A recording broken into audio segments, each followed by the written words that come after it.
Oi, gente, boa tarde. Boa tarde, a gente está começando aqui a nossa segunda live. Eu só estou tentando entrar em contato com o Diego, que é o nosso convidado de hoje.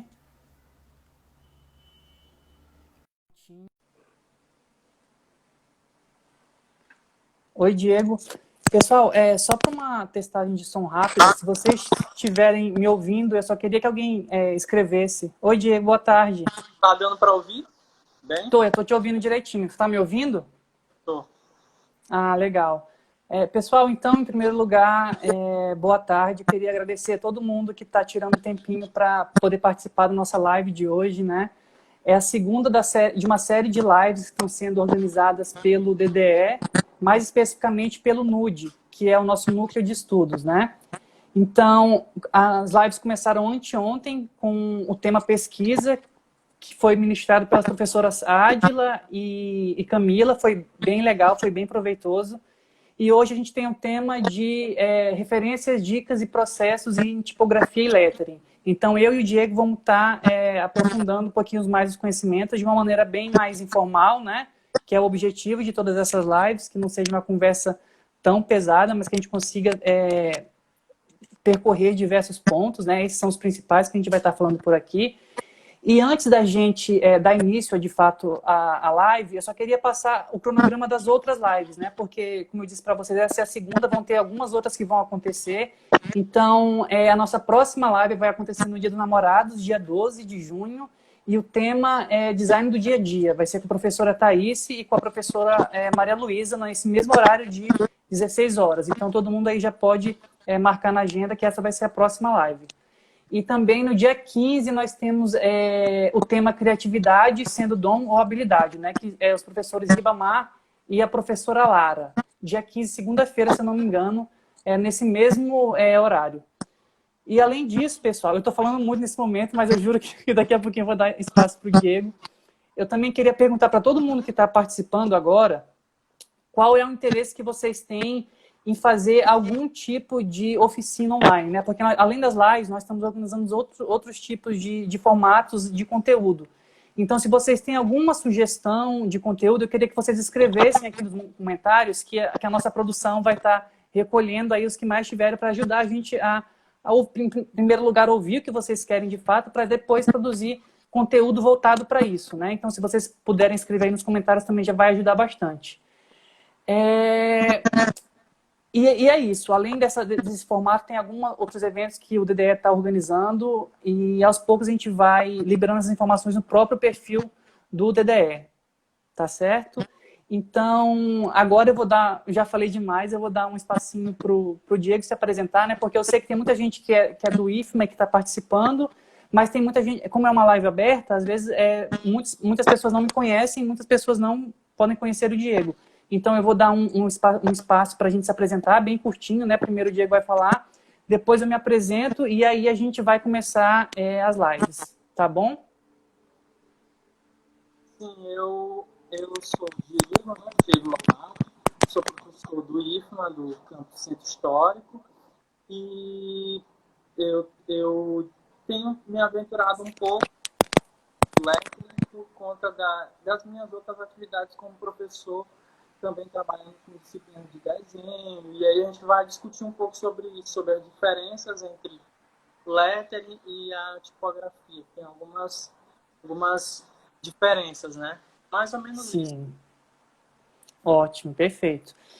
E eu, pessoal, meu nome, de novo, me reapresentar aqui, meu nome é Franklin, eu também trabalho junto ao departamento, né, do DDE, sou professor de lá, e eu comecei a ter contato com a tipografia, de fato, na época da faculdade ainda, né? Eu fiz design na UFMA e lá eu tive esse primeiro contato com a tipografia e eu já tive um interesse ali imediato, né? Por esse universo das letras e aos poucos eu fui me aventurando um pouco mais por ele, né?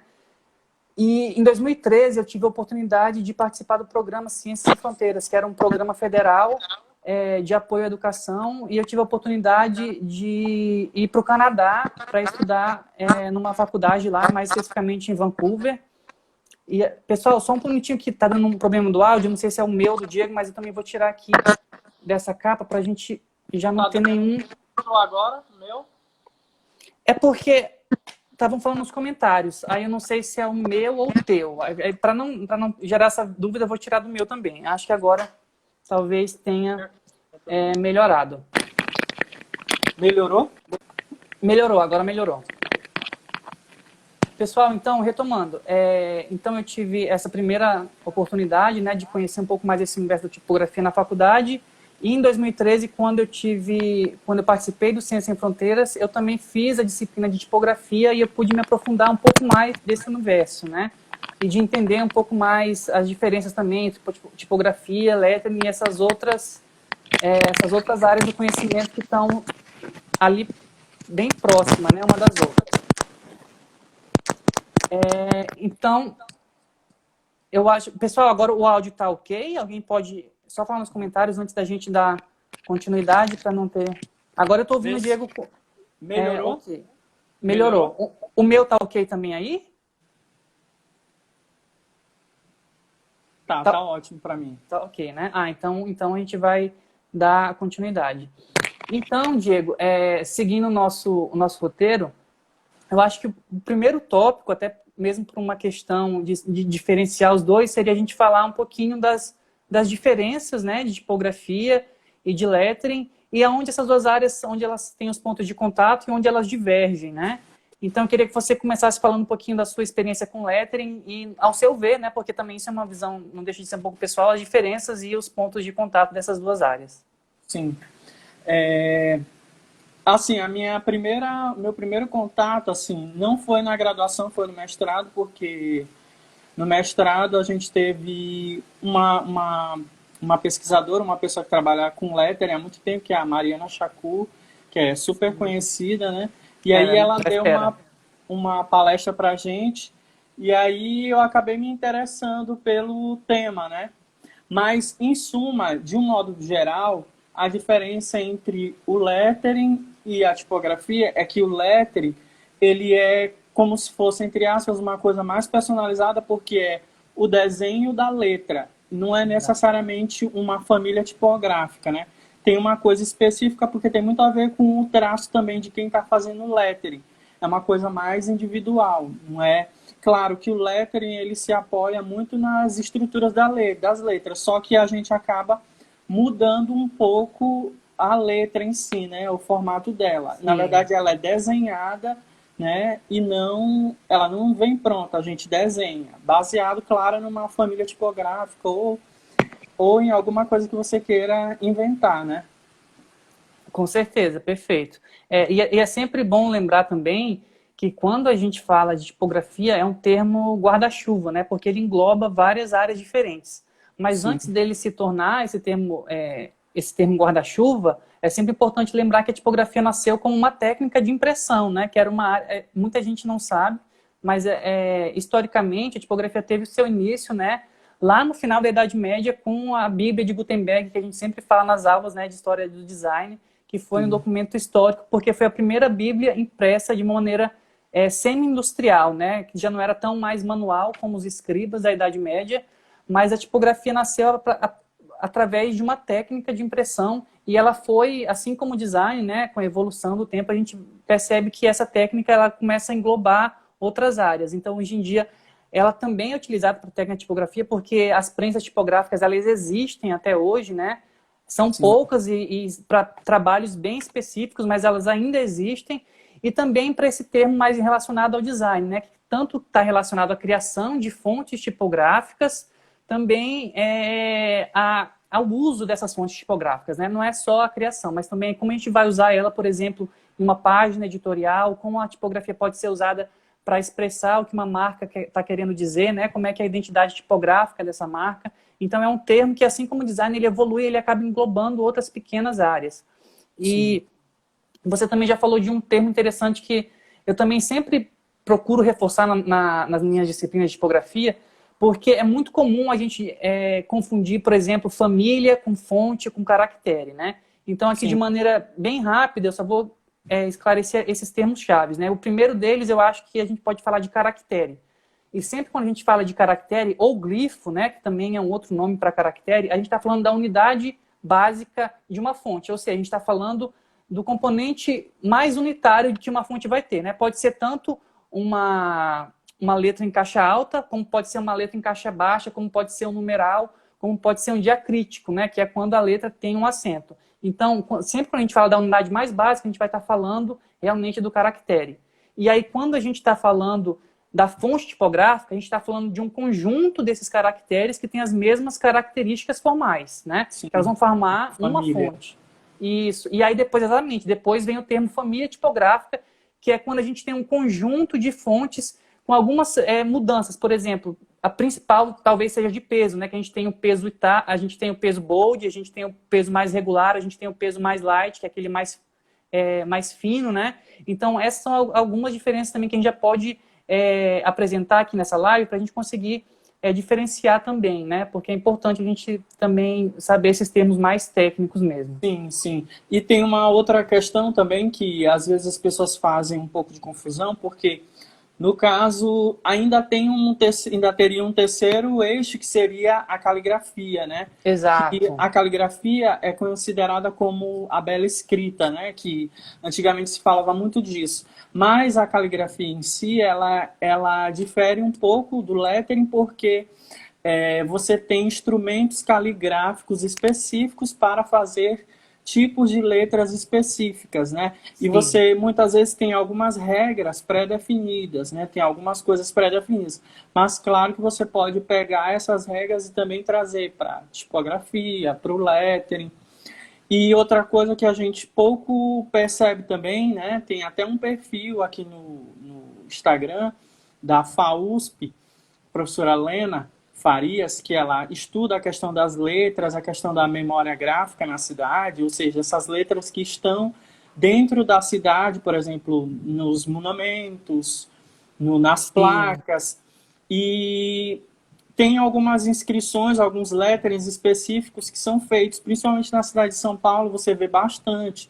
Em Buenos Aires, né, você vê muito aquelas letras específicas, rebuscadas. E bem artesanal também, né? Sim.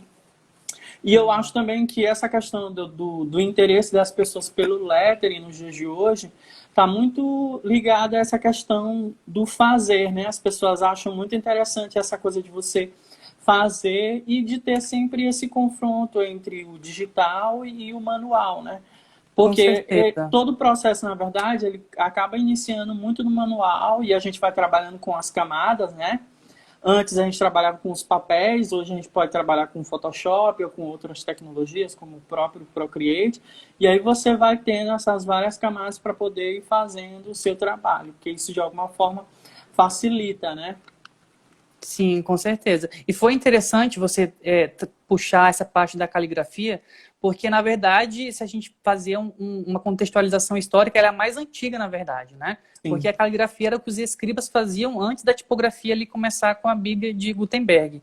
Então, quando a tipografia nasceu, muitas das características que até hoje são influenciadas, elas vieram da caligrafia, né? Porque como eles não tinham uma outra referência, quando eles começaram a criar as primeiras fontes tipográficas, a referência realmente era o manual. Então, um ponto interessante é que até o tipo de contraste hoje em dia, né, que é uma coisa que eu até sempre falo nas minhas oficinas e também nas minhas aulas, ele tem uma base caligráfica muito forte, né? Então, se você é uma pessoa que pratica muito caligrafia, quando você vai para a tipografia, a sua base para conseguir fazer um contraste legal, ela já está muito bem estabelecida, então acaba ficando mais fácil, né? Então, é muito importante que, independente da sua área, se é mais tipografia, se é mais lettering, a caligrafia ela vem sempre para somar muito, né? Então é sempre muito válido. Hoje em dia tem muito conteúdo online, tem muitos perfis online onde você pode aprender caligrafia, mas é uma área que ela agrega muito essas duas outras áreas, né? Como se fosse realmente a área mãe dessas duas outras áreas. Sim. E então, pessoal, assim, mesmo para começar a fechar essas diferenças, então é aquilo que o Diego falou, né? O lettering ele vai ser sempre uma coisa como se fosse uma ilustração quase, né? Você está desenhando ali uma letra, você está ilustrando uma letra, você está dando qualidades, e elas não necessariamente precisam funcionar dentro de um sistema. Já a palavra sistema, quando a gente fala, ela é o que está mais relacionado com a tipografia, porque quando a gente fala de fonte, né? a gente está falando do contrário. Uma fonte, ela precisa necessariamente, em primeiro lugar, funcionar como um sistema, né? Porque a gente nunca sabe, quando a gente cria uma fonte, a gente nunca tem o controle total de como ela vai ser usada, né? Então, é sempre importante que isso seja muito bem pensado, né, no processo de criação, porque quando a gente coloca a fonte no mundo, a gente não tem esse controle, né? Então, tem que ser um sistema muito bem delimitado, que precisa funcionar muito bem. E quando a gente já fala da caligrafia, a gente realmente já está entrando nesse campo da escrita manual, né? Por mais que hoje em dia, como o Diego falou, tenham já as ferramentas mais digitais, o Procreate, você pode, claro, fazer uma caligrafia a partir de uma ferramenta digital, ela está muito relacionada à escrita mesmo, né? Ao seu traço, que é sempre uma coisa muito particular de cada um. Sim.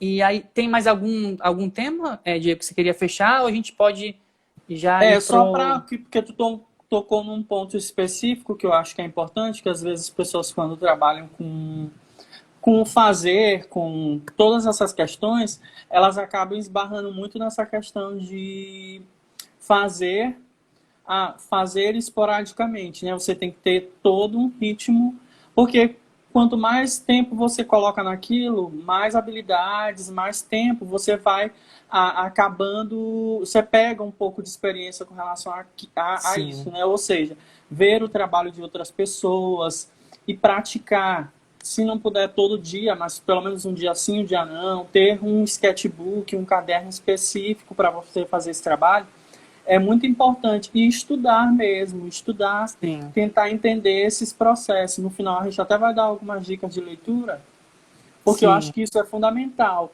Porque eu vejo hoje em dia que muitas pessoas têm interesse no lettering, em assuntos relacionados ao design, mas elas não buscam essas informações, ou seja, você vê muitos trabalhos que acabam tendo, por exemplo, não tem, às vezes a pessoa faz um trabalho e não tem noção de composição visual, o equilíbrio das letras, a questão da anatomia da letra, às vezes um traço fino não é igual ao outro traço fino que a pessoa fez nas letras seguintes, ou seja, a letra está completamente equivocada, né? Você tem que ter todo esse trabalho e treinando sempre.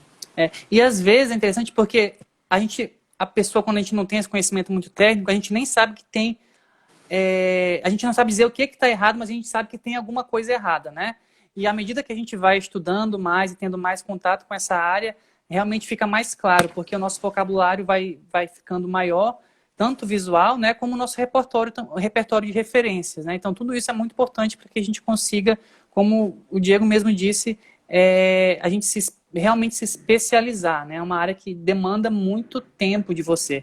Principalmente, às vezes, até na parte da tipografia, criação de fontes, é uma área que eu tenho até um pouco de dificuldade, às vezes, porque para você criar uma fonte do zero, você tem muito trabalho, né? Então, às vezes, quando eu fico até brincando, né? Que eu estou fazendo uma fonte, eu tenho a sensação que eu nunca vou terminar ela, porque sempre falta alguma coisa, né? Sempre tem um caractere.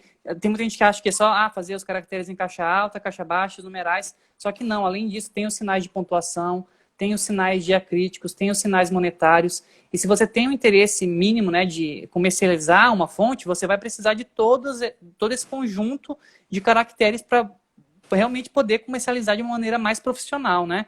Então, é um trabalho que, de verdade, leva muito tempo. Então, você tem que ter também noção, né, tem que ter perspectiva para você não ficar muito frustrado.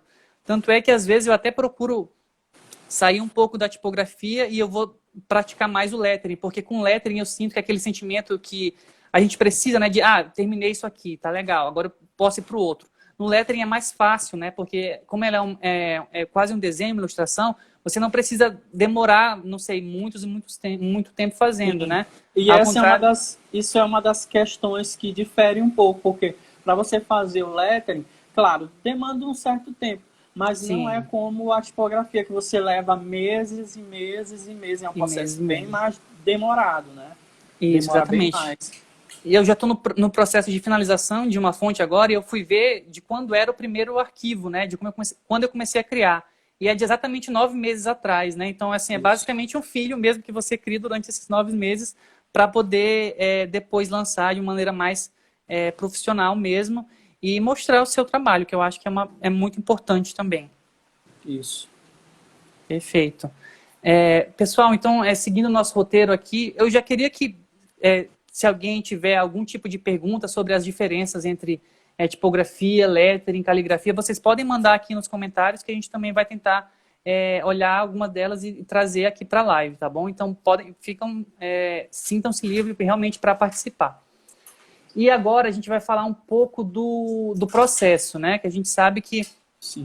acaba sendo uma coisa particular de cada profissional e que tem algumas etapas que são mais gerais, né?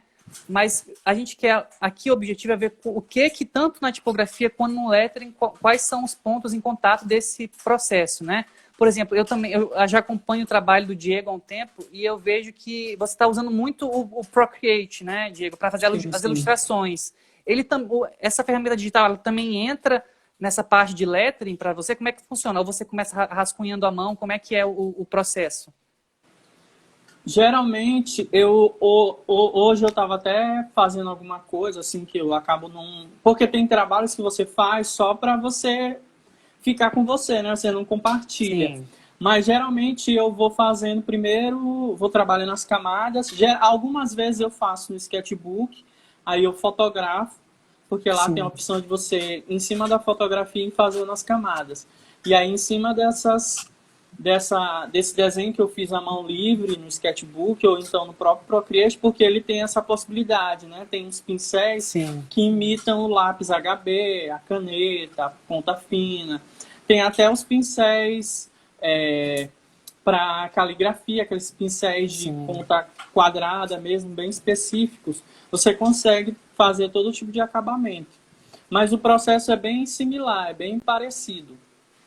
Mas a questão do digital acaba sendo mais prática porque demanda menos tempo para você fazer do que se você tivesse no papel. E tem a questão do erro, né? Que no papel, no tradicional, se der alguma coisa errada, você vai ter que fazer tudo de novo. Agora no digital não, se você erra, você consegue ir mudando. E o legal do Procreate, porque você vai fazendo as camadas, e em cima de cada camada você consegue fazer uma máscara, ou seja, se você quiser fazer uma sombra embaixo da letra, com essas camadas, com essas máscaras, você vai conseguindo dar o acabamento que você quer no trabalho. Isso. Eu acho que é uma ferramenta super válida, assim. Com certeza. E isso que tu falou das camadas é muito interessante, porque quando eu estou nessa fase inicial de criação, eu ainda uso muito papel e caneta. Mas eu uso uma técnica que é muito parecida com essa que tu falou das camadas, que é usar o papel manteiga, né? Sim, que é aquele papel mais transparente. Então, sempre quando eu estou fazendo as letras, e eu quero, por exemplo, fazer o rascunho de diferentes letras, a gente sabe que nessa fase inicial a gente não pode perder muito tempo refinando, né? Mas para a gente ver o que é aquele alfabeto e fazer diferentes opções, né? Então, quando eu estou nessa etapa, eu sempre uso o papel manteiga para fazer isso, né? Eu pego um modelo já pré-estabelecido e eu vou vendo quais diferenças eu posso colocando ali e desenvolvendo realmente a fonte de uma maneira mais tradicional, mas ainda assim que fique rápido, né? Que possa ser mais... Porque a gente sabe que o digital vem muito com isso, né? De você economizar mais tempo, de fazer as coisas com mais agilidade. E que ajuda muito no fim das contas. Aí você... Geralmente, quando a gente ministra oficina, alguma coisa que você não tem a possibilidade de fazer no digital, porque os alunos não têm, muitos não têm, a gente usa sempre o papel manteiga, porque é uma forma deles observarem, né? Claro, antes fazendo vários treinos para ir aquecendo e eles tendo noção dos princípios básicos de uma letra, né? Que ela tem uma base, tem um corpo, tem uma estrutura, tem a questão do ascendente, descendente que a gente passa para os alunos, porque às vezes pessoas acabam não conhecendo, né? Então, eu acho que nesse momento é importante fazer esse primeiro... Mas, no geral, o processo ele começa com as referências, né? Ou seja, eu vou atrás dessas referências. Geralmente, eu uso Pinterest, né? Que geralmente é uma coisa que todo mundo usa, ou então Behance, para ver o trabalho de outros designers, de outras pessoas. Tem o ArtStation, né, que é uma outra plataforma que você tem contato com outros designers, para observar esses trabalhos, né, para você ver. E às vezes eu pego também alguns alfabetos específicos que eu tenho mais predileção, alguns que eu gosto mais, por exemplo, o gótico, as letras mais cursivas, né? Que aparecem mais no meu trabalho. Geralmente eu vou fazendo essa pesquisa, vou observando e também vou estudando um pouco da questão de cor, né?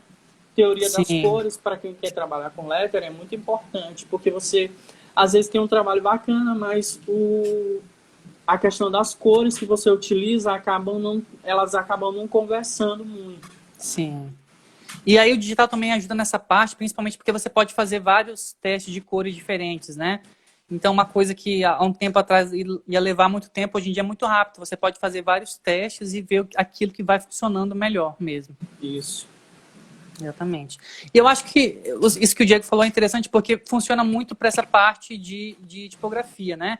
Então, aqui eu fiz uma divisão no nosso roteiro, como é que funciona o processo, pelo menos o que eu estou utilizando no momento, e eu vou tentar falar um pouquinho aqui de cada etapa. E aí o Diego pode complementar quando ele sentir a necessidade de ver que ali está parecido com o processo de lettering, né?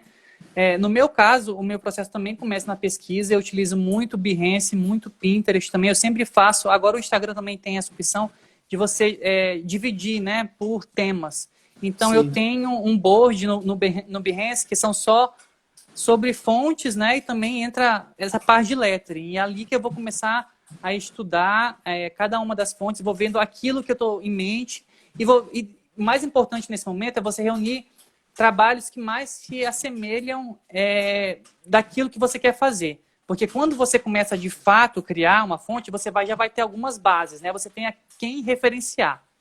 Sempre lembrando que é completamente diferente de plágio, né? Referência é uma coisa e plágio é uma outra coisa completamente diferente, que inclusive pode ser assunto de outra live, né? Não é o nosso objetivo aqui, mas é sempre importante a gente deixar isso bem claro. E aí, depois dessa etapa de pesquisa, eu começo pelos rascunhos. E como eu disse, ainda começo muito nessa parte manual, né? Eu utilizo o papel manteiga para também agilizar nesse processo, mas dessa parte é muito manual mesmo, né? Papel, caneta, e aí vou rascunhando as primeiras ideias do que eu tenho, do que vai ser aquele alfabeto. Depois dessa etapa, eu já entro na etapa que é a mais demorada mesmo, que é a etapa de refinamento digital.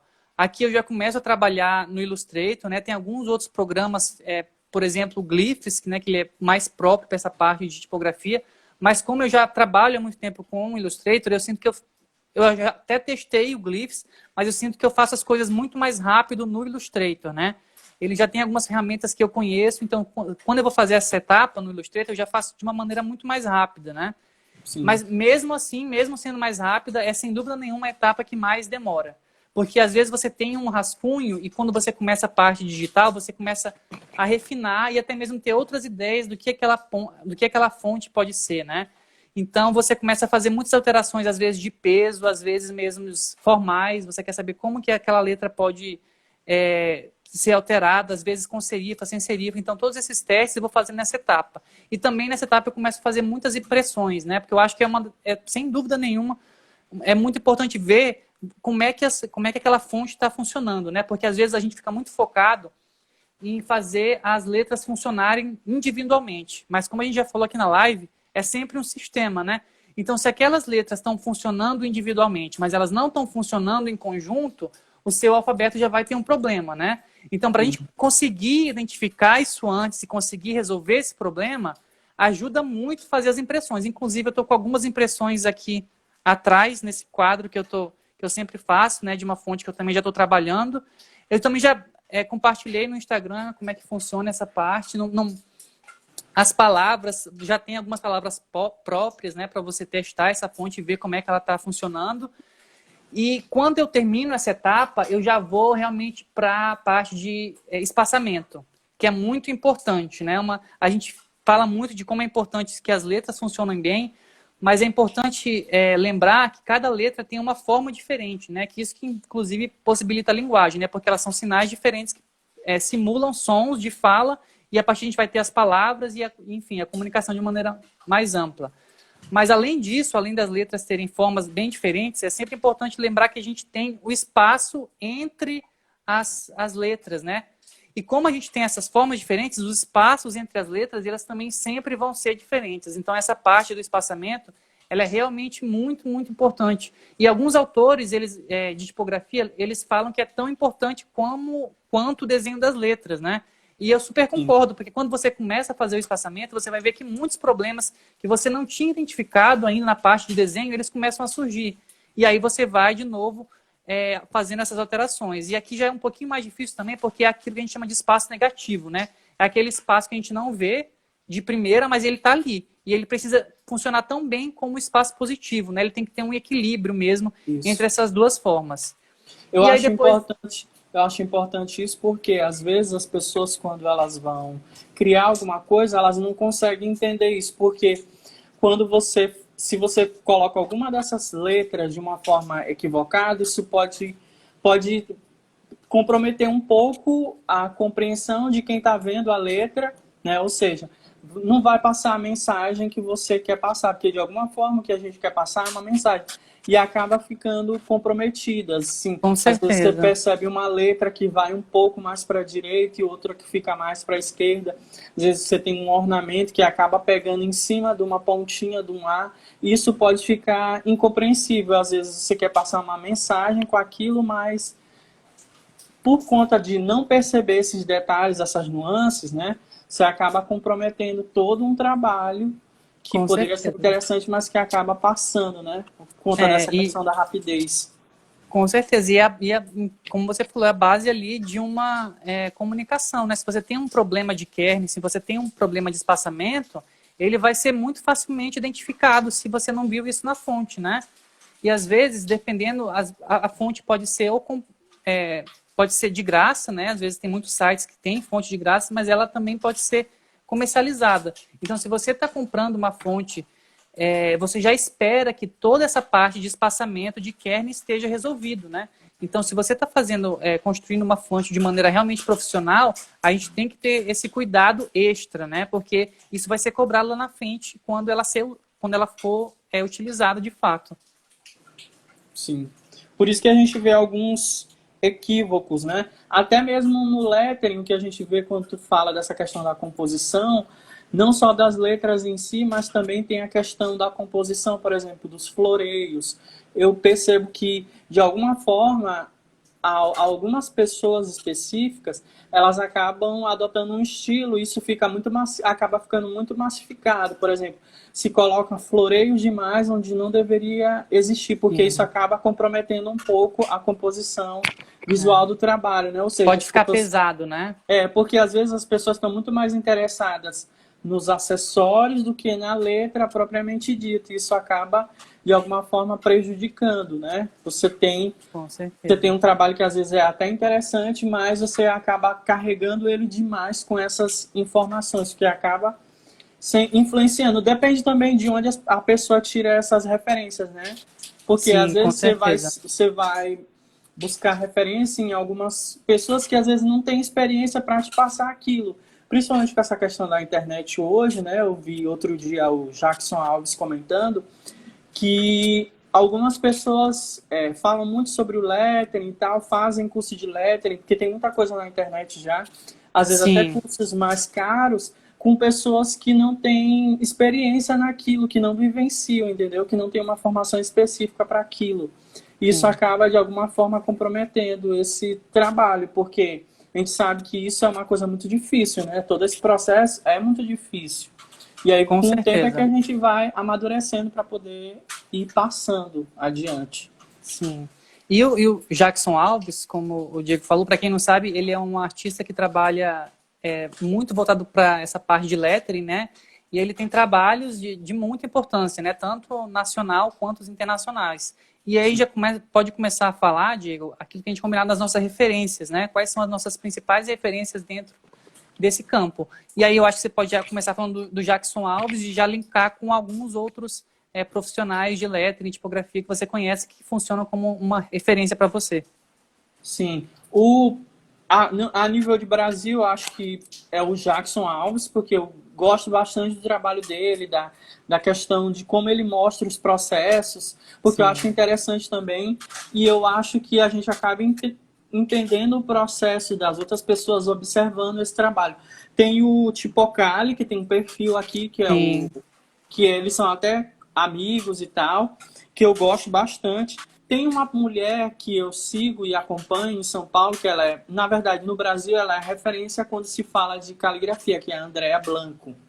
Ela tem um ateliê em São Paulo onde ela dá aula, e inclusive o Jackson e o Reginato, né, eles tiveram aula com ela, né? Ela estudou fora, na Inglaterra. Se eu não me engano, o Jackson é de Curitiba, né? Não sei se ele está residindo lá, mas ele é originalmente de lá.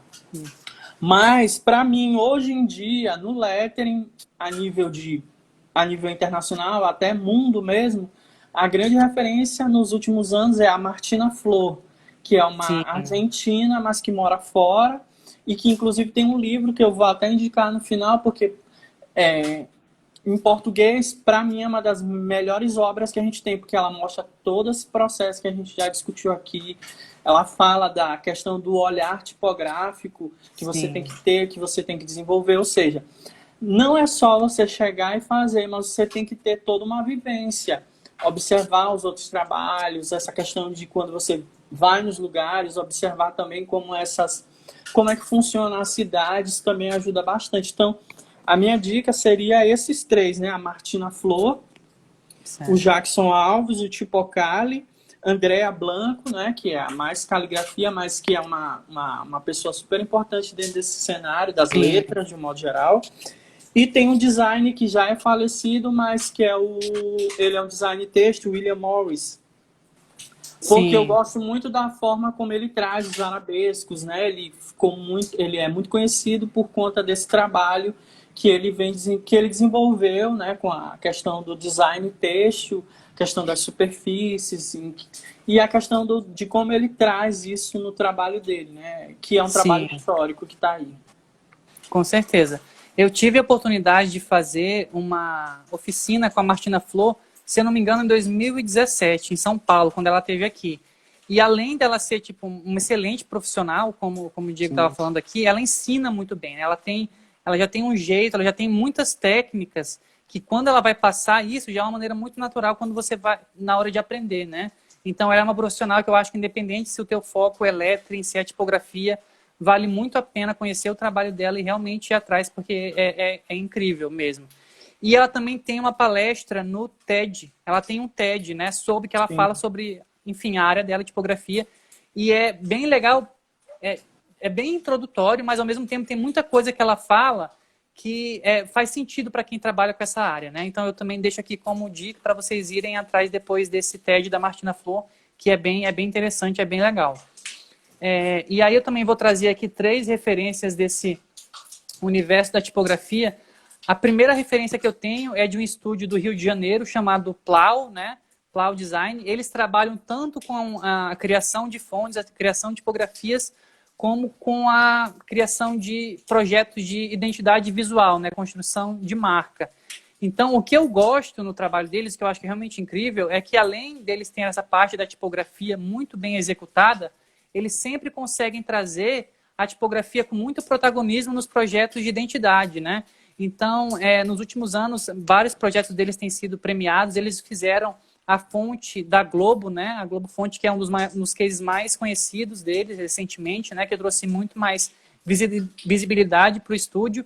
Mas eu acho realmente muito interessante a maneira como eles conseguem juntar essas duas áreas, que inclusive são duas áreas que eu também trabalho, né? Que a construção de marcas também está relacionada com o que eu faço. E ele consegue juntar de uma maneira muito natural, né?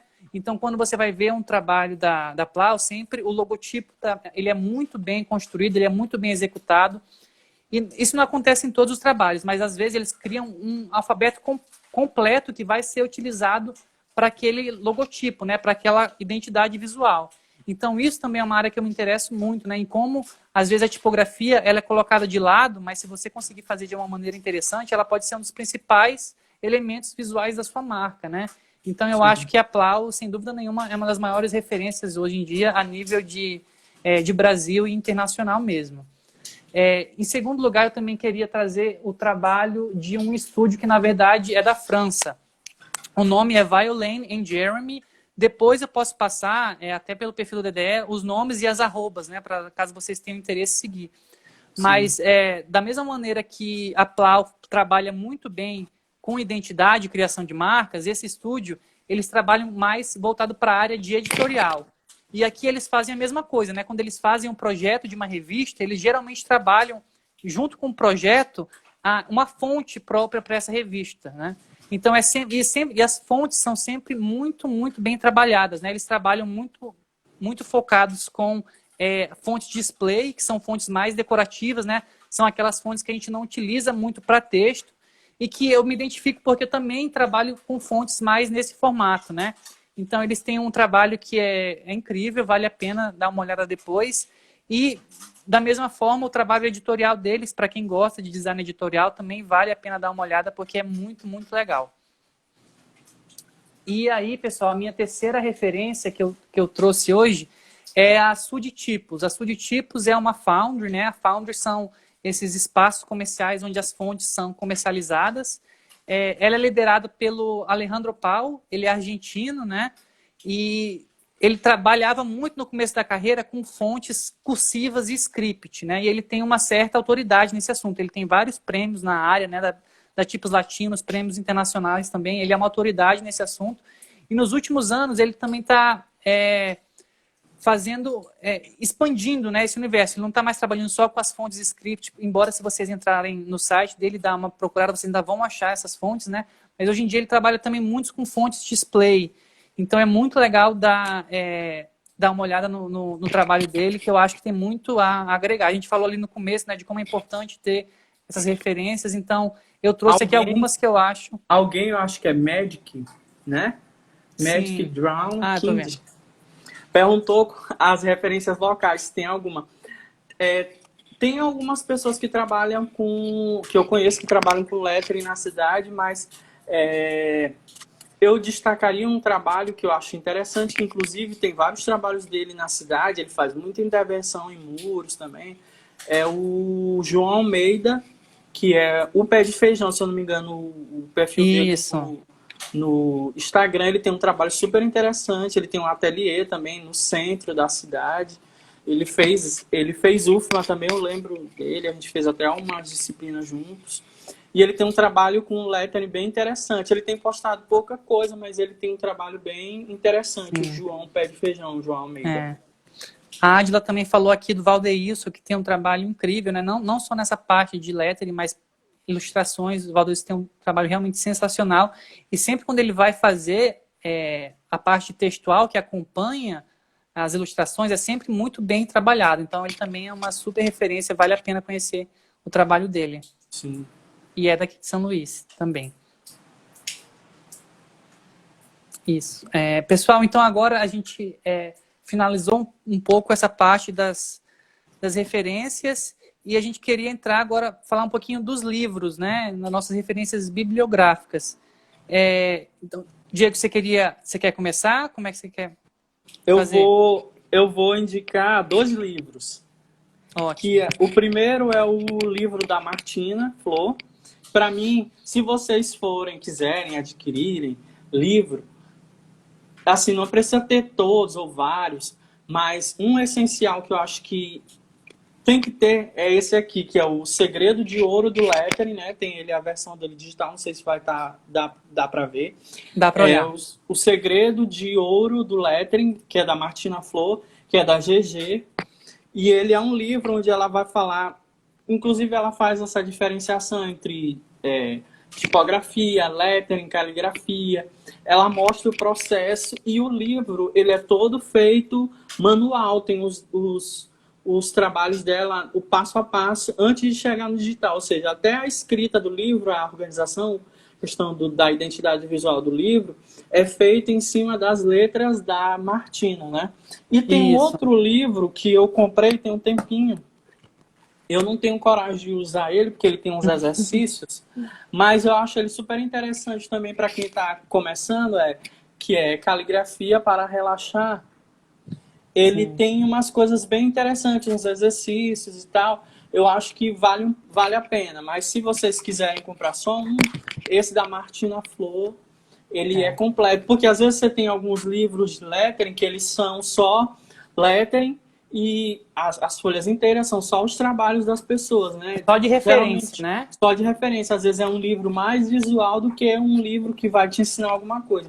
E esse livro da Martina Flor, que eu tenho a versão digital dele, ele é um livro que ele te ensina mesmo. Ele mostra todo o passo a passo. E tem esse aqui também eu gosto bastante, que dá para você observar o que ela fez e em seguida fazer também, acompanhar. Mas a questão do lettering também, você tem muita coisa na internet, você tem muito canal. O Jackson Alves, ele tem um canal no YouTube e ele disponibiliza vários materiais gratuitos, né? Eu acho que é importante. E ele sempre faz quem não cursos também, então vale a pena seguir ele para ver a agenda de cursos dele. É claro que no período que a gente está vivendo agora vão estar limitados, mas ele sempre também trabalha com essa parte do ensino, né? Fazendo e ensinando muito sobre lettering. O Tipocali, ele tá até com um curso de lettering online também. Depois, se alguém tiver interesse, só entra lá no perfil dele, ele coloca os links, tem sempre os links para quem tiver interesse. Porque eu acho também que se for para fazer assim, o curso, seria interessante vocês fizessem com pessoas realmente que são idôneas, que a gente sabe que são boas, que vai agregar para vocês, né? Com certeza. E vocês vão aprender também. Bem legal. Bem legal. Eu também vou trazer aqui alguns livros que eu tenho. O primeiro deles, deixa eu tentar... Vai aparecer refletido aí, mas é o Pensar com Tipos, da Ellen Lupton. Esse aqui, eu acho que a grande maioria das pessoas já devem conhecer, né? A Ellen é uma designer americana, ela trabalha muito com essa parte de tipografia, ela tem muita autoridade no assunto, né? Principalmente nessa parte de ensino também. E esse livro, ele é muito legal, porque, em primeiro lugar, por causa da abordagem histórica, né? Se você quer conhecer um pouco mais da tipografia e da evolução histórica dessa área, vale muito a pena ler esse livro, porque ela consegue resumir e, ao mesmo tempo, deixar aqueles pontos principais da evolução da história da tipografia. Então, realmente, eu recomendo sempre esse livro, principalmente para quem está começando. E tem ela sempre fala no começo do livro, naquela parte de apresentação, que, na verdade, esse não é um livro sobre fazer fontes, né? É um livro sobre como usá-las. E ao decorrer do livro, ela vai fazendo algumas atividades, né? Alguns exercícios que ela faz no curso dela de tipografia e que também são válidos para quem tiver interesse em testar em casa, porque realmente eles são muito interessantes e eles te estimulam a testar a sua criatividade nessa área da tipografia, né? Então, a primeira referência é esse livro da Ellen Lupton. E agora eu vou para um que eu comprei, eu acho que já tem uns 2 anos. O nome é Como Criar Tipos do Esboço à Tela, de alguns autores espanhóis. Se eu não me engano, um deles é argentino, tá? Depois eu posso olhar isso direitinho. E diferente do livro da Ellen, né, que ela fala muito sobre como usar tipografias, esse aqui realmente é sobre construção de fontes. Então, apesar de ser um livro relativamente fino, eles conseguem cobrir os principais pontos nessa parte de criação das fontes, né? Desde, como o próprio título sugere, desde a parte de esboço, né, até a parte final, que é o digital, e você vai passar pela parte também de espaçamento, que a gente falou, que quando eu comecei a criar fontes, o que me ajudou nessa parte de espaçamento realmente foi esse livro, porque eles têm algumas técnicas que já são utilizadas em faculdades, mas eu não tinha acesso ainda, que eu fiquei descobrindo por esse livro, e até hoje eu utilizo quando eu estou fazendo essa parte de espaçamento. Então, realmente vale muito, muito a pena dar uma pesquisada nesse livro. É da Estereográfica, tá, pessoal? É de uma editora focada em tipografia.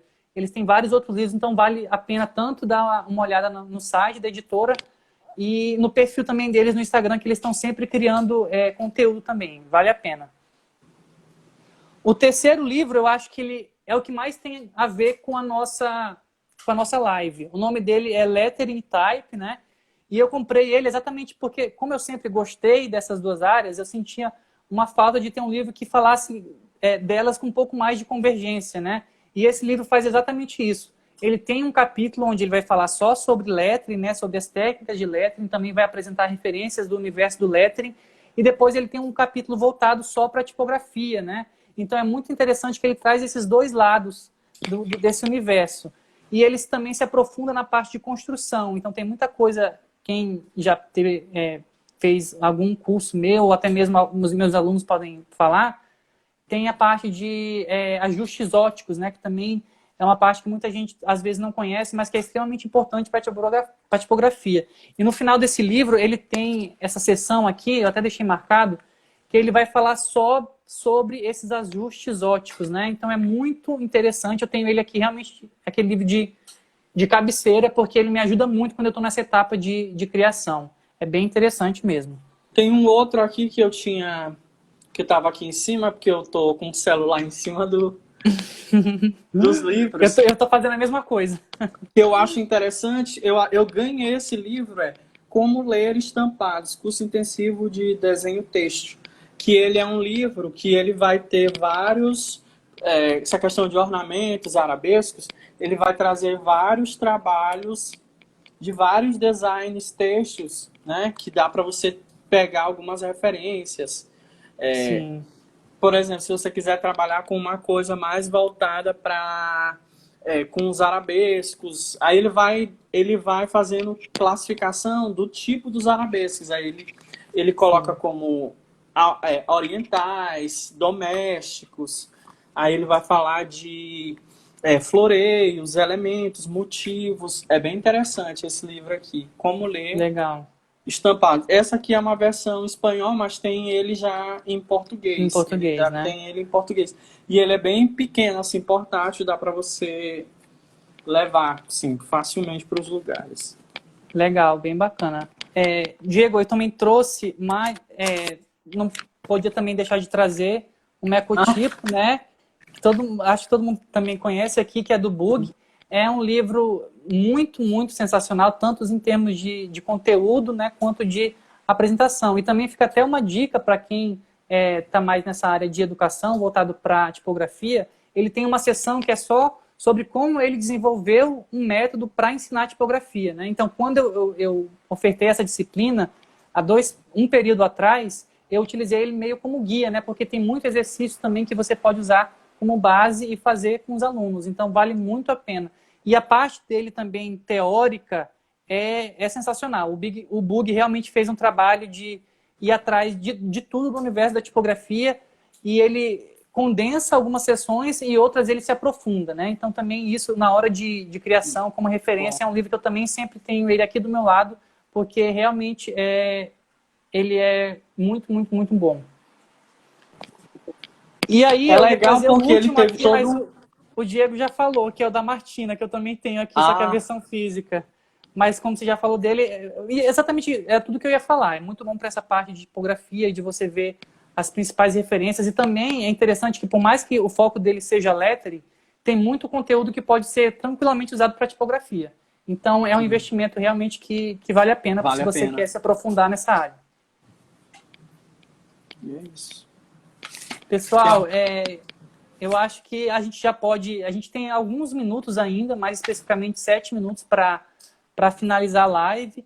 Então, a gente queria abrir esse espaço agora para dúvidas, né? Perguntas, questionamentos que vocês tenham. E a gente fica aqui à disposição. É só escrever aqui na caixinha de comentários que eu vou estar selecionando algumas para a gente poder discutir aqui. Tá bom? Enquanto isso, Diego, se tiver mais algum assunto para complementar, alguma coisa para falar, o espaço é seu também. Não, vamos ver se eles têm alguma pergunta aí para fazer. Se alguém tem alguma pergunta, vamos lá, gente. Já temos um tempinho, dá para a gente aproveitar. A Camila que está falando do Tipocracia, né? Que é uma revista tipográfica. Ela existe até hoje, teve uma edição dela, se não me engano, há 2 meses atrás. E ela é uma grande referência mesmo nesse universo de você difundir a tipografia também numa abordagem mais nacional, né? Então, eu acho que vale a pena dar uma procurada. O site deles também tem muita informação legal, então vale a pena dar uma olhada lá. Lara perguntou como ganhar dinheiro com tipografia. Fala pro primeiro da tipografia, eu falo do lettering, vai. Então, de tipografia, o caminho mais óbvio assim seria realmente de você vender as suas fontes, né? E até funciona como um tipo de renda passiva, porque diferente de um projeto de identidade que você vai entregar ele uma vez e aí você vai ser pago por aquilo, a fonte ela vai ficar disponível por a quantidade de tempo que você quiser, né? Então ela realmente se torna um tipo de renda passiva. Mas aí, é claro, é interessante notar que se você vai fazer a venda de uma fonte, tem que ter muito cuidado com todos aqueles passos que a gente já falou até aqui, né? De fazer uma família tipográfica muito completa, de você também ter muito cuidado com a parte de espaçamento, de kerning. Todos esses pontos são muito importantes se você realmente quer entrar nesse universo de comercialização. Né? E mais alguma pergunta? Deixa eu ver aqui se... Mas alguém está falando alguma coisa? Lara está falando que vai me colocar na aula de empreendedorismo. Eu vou ficar na tipografia mesmo, Lara. É mais minha praia. Eu vou deixar contigo aí a parte do empreendedorismo. E é legal isso que ela tá, antes de tu ler a próxima pergunta, é legal essa coisa da gente estar falando, porque hoje existem vários sites, várias lojas que você consegue disponibilizar o seu trabalho para que as pessoas tenham acesso e você receba mensalmente por isso, né? Você tem várias, por exemplo, a Urban Arts, que é uma galeria de arte virtual, que aceita muitos trabalhos da área de tipografia, lettering, ilustração, fotografia. Você faz o cadastro no site deles e lá você envia para uma curadoria os trabalhos, pode ser mensalmente ou a cada 15 dias. E à medida que essas obras elas vão sendo vendidas, você vai recebendo. Aqui em São Luís a gente tem também o Foto Sombra, que ele também já tem alguns ilustradores, fotógrafos, designers no casting deles. Inclusive eu tenho algumas obras lá. E eu acho importante a gente falar sobre isso. Mas essa questão do trabalho também vai muito de indicação, né? Amigos. Um amigo sabe que tu faz determinada coisa e aí você faz o trabalho para ele e aí outras pessoas vão aparecer. E aí você pode usar, por exemplo, no lettering, você pode usar vários suportes. Pode ser lettering em parede, pode ser em papel. Tem gente que faz trabalho personalizado em loja. Às vezes a loja quer fazer um trabalho para os clientes, alguma coisa específica, quer colocar um nome em alguma coisa. Então você já tem vários tipos de locais onde você pode diversificar o seu trabalho. E usar as redes sociais, né? Com certeza. E isso do nicho é muito importante, né? Porque a gente está falando de lettering, que já é uma área por si só, mas ao mesmo tempo tem várias subcategorias que estão crescendo, né? Por exemplo, ontem eu segui um perfil que eles eram focados só em fazer murais, né? Então, o tipo de trabalho deles, eles eram especializados nisso, eles só trabalhavam com lettering para murais, né? Então, já é um nicho de mercado que essa marca conseguiu explorar e que eles conseguem tirar a renda deles basicamente desse tipo de trabalho. Então, é sempre importante também saber que dentro dessas áreas, tipografia e lettering, tem sub-áreas, né? Até quando você vai fazer uma fonte, você tem que definir o estilo da fonte, você tem que conhecer direitinho quais são as outras fontes que já existem desse estilo, o que a sua fonte vai estar trazendo. Então, a internet também traz muito isso como vantagem, porque você pode ter esse acesso mais rápido, né? E conhecer de uma maneira mais detalhada.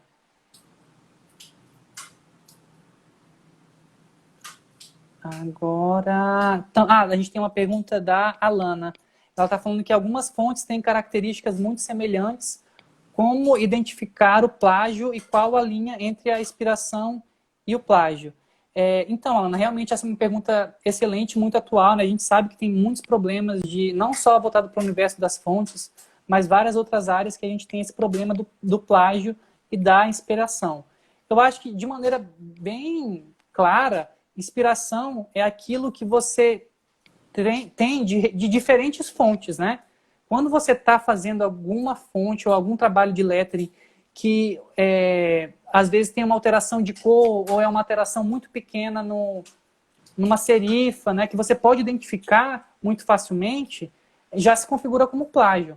Mas, de fato, é um campo que precisa de muito cuidado, né? A gente tem que ter muita sensibilidade para analisar quando um trabalho é plágio e quando ele é uma inspiração, né? Na verdade, foi a Ivana no perfil da Lana. Ela está falando aqui. Pessoal, olha só, a gente tem 1 minuto, né? Também a Camila está lembrando que a gente está acabando. E eu só queria, como finalização, agradecer realmente para todo mundo que tirou um tempinho aí. A gente sabe que está tendo muita live todos os dias. E eu espero que estejam todos bem, todos tentando levar esse momento tão difícil, né, da maneira mais leve possível.